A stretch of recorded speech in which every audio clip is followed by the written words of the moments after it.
நத்தத்தில் மா விவசாயிகளுக்கு ஆதரவாக அதிமுக சார்பில் நடைபெற்ற ஆர்ப்பாட்டத்தில் முன்னாள் அமைச்சர்கள் உட்பட ஏராளமானோர் பங்கேற்றனர்.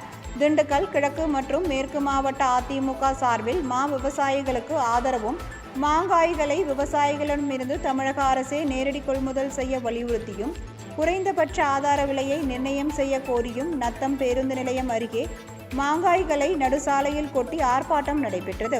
இதில் முன்னாள் அமைச்சரும் மேற்கு மாவட்ட செயலாளருமான திண்டுக்கல் சீனிவாசன், அதிமுக துணை பொதுச் செயலாளரும் முன்னாள் அமைச்சருமான நத்தம் விஸ்வநாதன், நிலக்கோட்டை சட்டப்பேரவை தொகுதி உறுப்பினர் தேன்மொழி மற்றும் மாவட்ட ஒன்றிய நிர்வாகிகள் உள்பட ஏராளமானோர் பங்கேற்றனர்.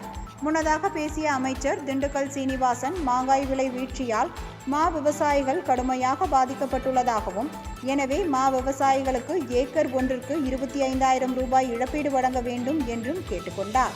தமிழகத்தில் பணப்பலத்தின் மூலம் மீண்டும் ஆட்சியை பிடிக்க திமுக நினைப்பதாக அவர் கூறினார்.